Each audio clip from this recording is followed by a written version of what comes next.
Good morning, dear children. Welcome back to online classes. Today we are going to see the remaining chapter of civics lesson number 6, that is understanding our criminal justice system. So in previous class we have seen the incident about Shanti's case. From the above incident, you have seen that the four key players in the criminal justice system are the police, public prosecutor, defense lawyer, and the judge. Different persons need to play different roles as a part of criminal justice system. So, firstly, different roles played by different persons need specific qualification. So, this is not possible for a single person to perform the functions like arresting, defending, cross questioning, collecting evidences, and giving final decision or judgment. So, to ensure that every citizen, irrespective of their class, caste, gender, religious, and ideological background, gets a fair trial in the case of being accused. Here, accused means a person who have been charged with crime. So today we are going to see the more about the roles played by this different criminal in the criminal justice system. That is, first is the police. The role played by the police in investigating a crime. One important function of the police is to investigate any complaint about the commission of a crime.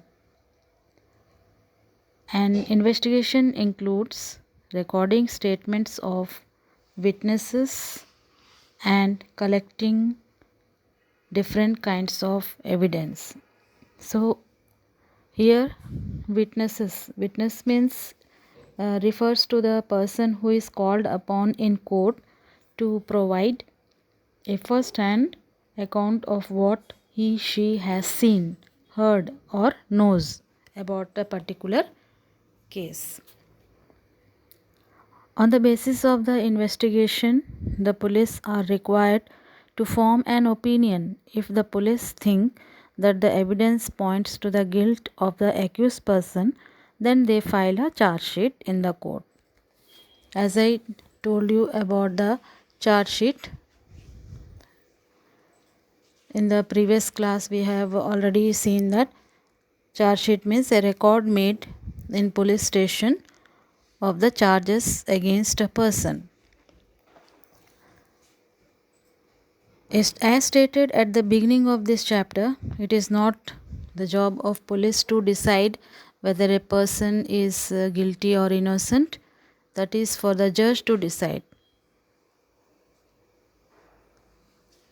So now about rule of law.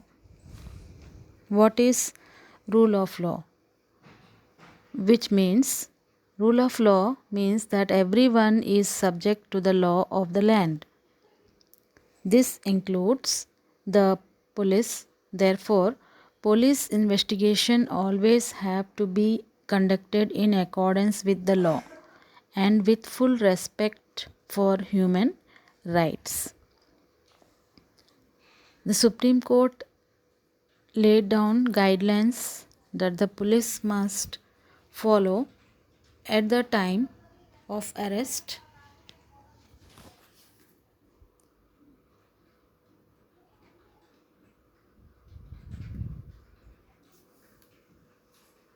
detention, and interrogation.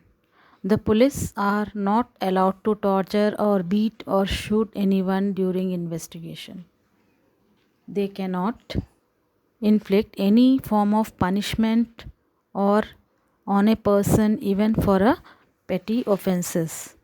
Petty offenses means a small act, that is, offense means any act that the law defines a crime. Article 22 of the Constitution and criminal law guarantee to every arrested person the following fundamental rights. Let us see what are the Article 22 of the Constitution and criminal law guarantees to every arrested person. The right to be informed at the time of arrest of the offense for which the person is being arrested. The right to be presented before a magistrate within 24 hours of arrest. The right not to be ill-treated or tortured during arrest or in custody. Confessions made in police custody cannot be used as evidence. Evidence means proof here against the accused. A boy under 15 years of age and woman cannot be called to the police station only for questioning. So here next we are going to see what is an FIR. FIR, first information report. So in first information report it is with the registration of an FIR that the police can begin their investigation into a crime. So let us see the laws regarding an FIR. It is compulsory for an officer in charge of a police station to register an FIR whenever a person gives information about a cognizable offense. So cognizable offense means an offense for which the police may arrest a person without the permission of the court. An FIR must be in writing, duly signed, and copy must be handed over to the informant. An FIR must contain the place, date, and time of incident. An elaborate description of the incident is also necessary.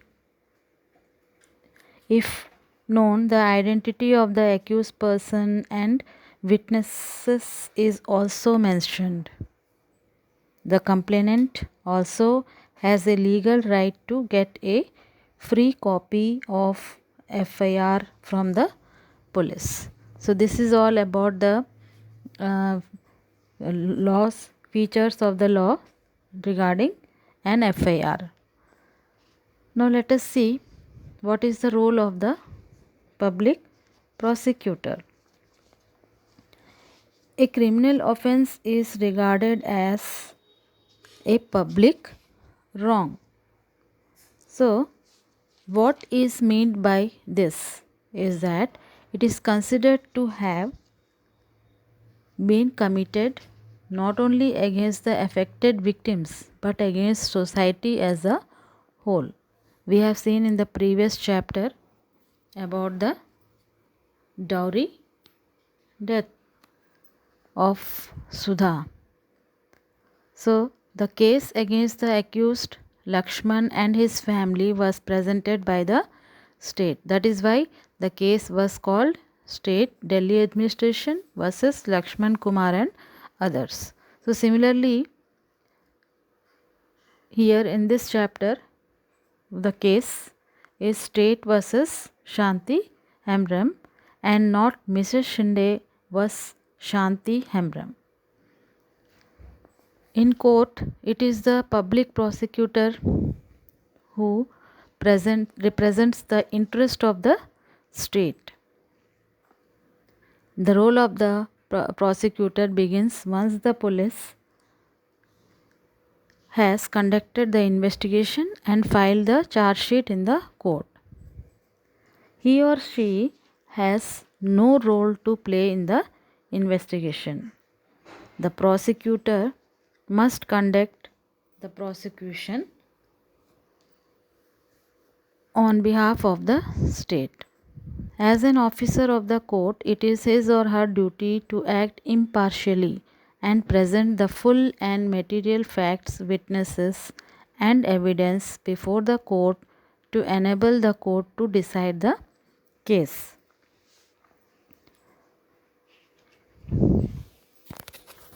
In this paragraph, we have seen the role of the prosecutor begins once the police has conducted the investigation and filed a charge sheet in the court. So the prosecutor must conduct the prosecution on behalf of the state. So here prosecution means the act or process of holding a trial against a person who is accused of a crime to see if that person is guilty. Then next is impartially. Next, the after an officer of the court, as an officer of the court, it is his or her duty to act impartially and present the full and material facts, witnesses, and evidence before the court so that the court can decide the case. So here impartial means the act of being fair or just and not favoring one side over another. So children, today here the class ends, and in the next class we are going to see the role of the judge and what is fair trial. Thank you.